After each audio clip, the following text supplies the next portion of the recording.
Com 70 mil refugiados salvos desde 2015, organizações humanitárias que atuam no mar Mediterrâneo têm enfrentado obstáculos para fazer o trabalho naquela região. Países europeus fecham portos e obrigam navios de resgate a viajar durante dias para dificultar a entrada de imigrantes.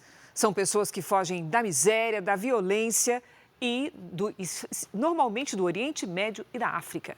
Os enviados Leopoldo de Moraes e Ari Peixoto testemunharam todo o processo, como você vai ver agora na reportagem de hoje da série especial.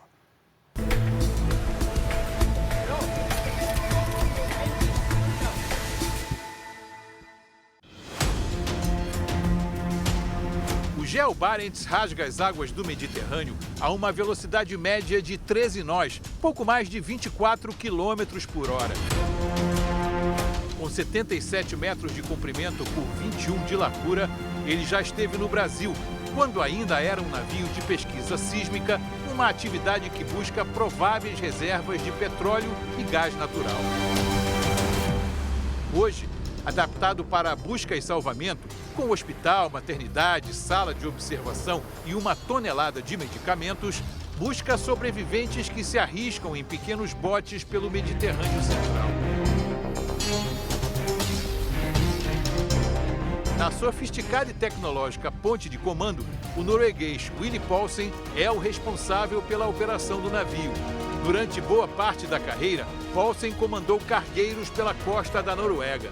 O Geo Barents foi o primeiro trabalho dele em navios humanitários, experiência que já dura 1 ano.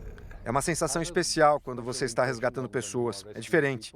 Navios cargueiros são mais ativos, o tempo todo, de porto a porto. Aqui é mais tranquilo, mas ao mesmo tempo você tem que estar sempre em alerta. Eu pergunto como ele se sentiu quando participou do primeiro resgate. Foi difícil ver tanta gente num bote onde eu nunca embarcaria. Lotado, muitas crianças, crianças pequenas, tipo de 20 dias de idade. Impressionante ver isso. Fiquei muito feliz deles terem sido salvos. É um sentimento bom. Um sentimento que eu e o repórter cinematográfico Leopoldo de Moraes compartilhamos a bordo do navio da ONG Internacional Médicos Sem Fronteiras. Há um dia, participamos do salvamento de 13 refugiados sírios e sudaneses. Eles estavam em um bote com queimaduras de 2º grau pela exposição ao sol, depois de fugir da Líbia, um dos países africanos mais próximos da Europa. Como sempre acontece depois de um resgate, a equipe da organização humanitária pede à Itália que determine um porto onde os refugiados possam desembarcar. Desta vez, o porto designado foi o de La Spezia, na Ligúria, bem ao norte do país, a 3 dias e meio de viagem desde o ponto em que eles foram resgatados. E essa determinação não é aleatória. A Virgínia me explica que em janeiro deste ano, a Itália baixou um decreto proibindo navios humanitários de fazer outros resgates enquanto estão a caminho do porto designado. Segundo ela, este é um dos obstáculos impostos pelo governo italiano ao trabalho da organização. Isso é uma prática comum desde o final do ano passado. É uma prática comum desde o fim do ano passado. Com a troca de governo, as regras do jogo mudaram para controlar o fluxo migratório. Então, essa prática de nos levar para desembarcar longe tem uma clara intenção de manter as embarcações de resgate fora de operação. Vocês estão vendo, são 4 dias para ir, mais 4 para voltar, são 7, 8 dias fora da zona de resgate. Este é o objetivo, porque não estamos aqui só para resgatar, também somos testemunhas de tudo o que está acontecendo. Estamos aqui só para resgatar, também para ser testigos de lo que passa.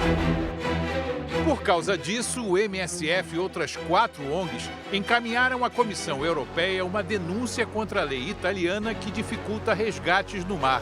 Além disso, as organizações querem que o país pare com a prática de enviar os navios humanitários para portos distantes dos locais de resgate. Até 2019, La Valletta, na ilha de Malta, era a base para os navios humanitários que operavam no Mediterrâneo junto à costa da Líbia. Mas, aos poucos, o governo maltês passou a fechar seus portos às embarcações de resgate das organizações não governamentais. Com isso, algumas ONGs reduziram e até suspenderam suas atuações na área. O relatório da Anistia Internacional, divulgado no fim de 2020, denunciou a falta de respeito e proteção aos direitos dos refugiados e acusou Malta de colaborar com o governo da Líbia para interceptar e devolver ao país quem foi resgatado no Mediterrâneo. O representante da Agência da ONU para Refugiados, o Acnur, lembra que a Convenção das Nações Unidas, adotada em 1951, proíbe esse tipo de ação. A gente tem que dar essas condições para que essas pessoas possam proteger as suas vidas. O refugiado ele tem direito a pedir refúgio em outro país, né? Então esse é um dos direitos fundamentais que está na Convenção de 51. Né? Ninguém vai ser devolvido para onde está em risco. Uma atrocidade, segundo o chefe de resgate da ONG. O que nós estamos vendo é um retrocesso. Os europeus não compartilham informações com grupos de busca e resgate, que são as ONGs, mas sim com as autoridades líbias. O ponto central é que quando a Guarda Costeira Líbia intercepta pessoas no mar, elas são levadas de volta ao lugar onde não estão seguras. Os lugares seguros no Mediterrâneo Central são Malta ou Itália. Poucos metros abaixo da sala onde esta entrevista foi realizada, alguns refugiados ainda sentem os efeitos da exaustão provocada pelos 3 dias no mar. Dormir enquanto estavam no bote era um luxo que eles não tinham.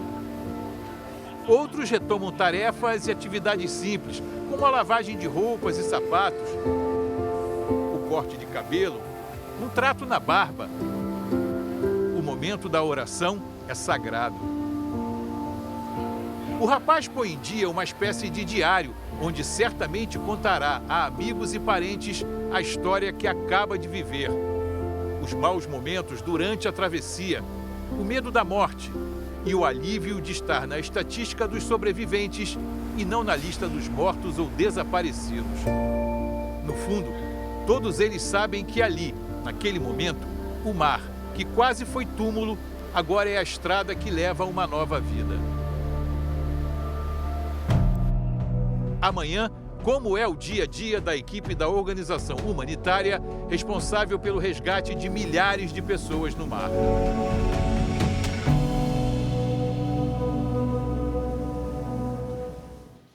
Nós procuramos as embaixadas da Itália, de Malta e da Líbia para responder sobre as queixas das organizações humanitárias.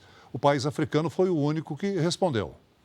Em nota, a representação diplomática da Líbia no Brasil afirmou que as forças marítimas e a guarda costeira salvaram várias pessoas que ficaram sem rumo no mar e que, se houve violações contra imigrantes, foram atos individuais sem nenhuma relação com o governo.